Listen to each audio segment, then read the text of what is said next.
Triple H and Brock Lesnar. Now, from the very beginning of this, I haven't been into it. And after watching Raw, I'm still not into it.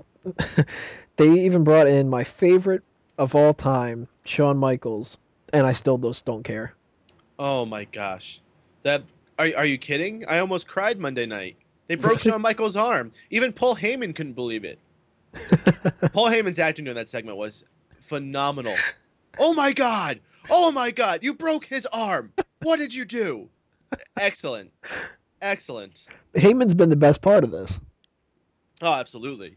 I mean, that was probably one of my favorite ones. And also the week before, where Paul Heyman was speaking and Brock Lesnar grabs the mic right out of his hand and Paul Heyman does the face palm for a good 30 seconds.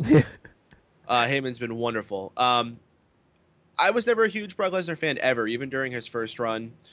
I am a fan of Triple H, and I'm a huge, huge fan of Shawn Michaels. They've made it personal with bringing Shawn Michaels, and this whole feud has been very, very personal. I mean, they brought Stephanie back in. They've been building us up pretty much since the night after Extreme Rules.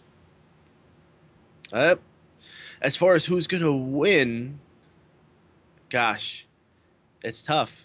You know, could we really just keep having Brock Lesnar lose? I mean, I know they probably have no interest in building him up to be anything huge, but you know, this would be a second match, and to have him be 0 for 2. Yeah, there's the rub. It's kind of either way, you don't have some kind of a you have some kind of a problem, win or lose. If you have Triple H win, it pushes Brock Lesnar as okay. Lesnar came in, all he's really done is wasted time and then lost to two people. And if they want to have him as one of these special attractions for WrestleMania, then they need to build him up in the process. And if they don't have him popping up too often in the meantime to build back up to that between Survivor Series and Royal Rumble and all that, I don't know how they're going to do it. Uh, I personally, I kind of want Brock Lesnar to fight Undertaker at WrestleMania. Mm-hmm. And if you need to have him against the streak, this is of course me speculating. They might want Brock Lesnar against CM Punk for all I know. I doubt it, but uh, if you want to have him be a legitimate threat to the streak, you can't have him just continually lose all of his matches. Mm-hmm. So he needs to beat Triple H as far as I'm concerned. But at the same time, then you get no payoff of the angle of Triple H not getting vengeance for any of this kind of stuff. Sometimes it's okay to do that, but it just doesn't feel right here. I don't know. It seems like it's kind of a lose-lose situation for me. It may depend on where this goes, and I think the problem is with this match is that there's nothing on the line. It doesn't really matter who wins or loses. I think they should have had some of those contractual demands that Brock Lesnar had come into play with this match, or something else, maybe control of the company even. If Brock Lesnar won, Paul Heyman takes over the company, and then we could have Paul Heyman in control all the way to the Survivor Series, and then that's when Triple H gets another match and wins the company back. Yeah, some kind of maybe even have the two of them on separate sides of a Survivor Series match. Have a Yeah, team or something like that. absolutely. I mean, they've done it with Team Lesnar before, and it was awesome. Yeah, and they've done Control for the Company with WCW and the Alliance and all that kind of stuff. I just don't. Like you said, you haven't been a big fan of Brock Lesnar since ever. I haven't either. I wasn't watching when Lesnar came into WWE, and by the time I got back into WWE, he was already gone. So I didn't catch that whole the next big thing wave that he was running.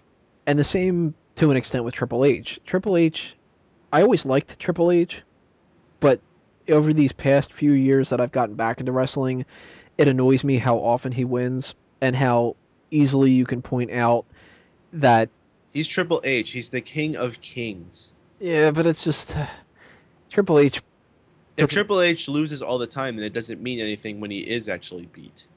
I just am not a huge fan of it. I wish that he did it a little more often. Not jobbing all the time. He's not a like a Chavo Guerrero or something like that. But Well, not to compare him to somebody, but he's the ultimate warrior.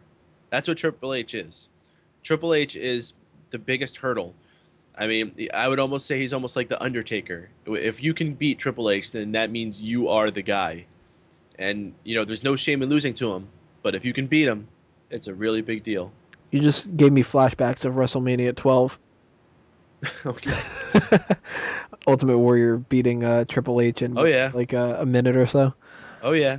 I was there. I wasn't there, but I was watching. But as far as the whole perfect storm match, that what they're calling it, they've pretty much done everything that they can do to build this up. And since I still don't kind of care, I'm not going into it with a whole lot of expectations. I hope that I'm wrong again, because I always hope that WWE proves me wrong if I think it's going to suck. I want to see the best show possible, but I'm looking at this match as a potential. It drags on, and it kind of goes nowhere. And midway through, I'm bored out of my mind, and then the last half of the match gets really interesting. I think that's kind of how it's going to go. Uh, if I had to venture a guess on who is going to win, I would say probably Triple H, but I just don't know what they could do with Brock Lesnar afterward if they do that. So I'm hoping that Lesnar They wins. painted themselves into a tight corner here. Tighter than Marlena against Stacy Keibler, for those who watched that other Uh, part. yeah. Hope that they're not jumping around here, but you never know. Next part and the very last part, we're going to talk about the WWE Championship Triple Threat match, and that'll be it for the whole show.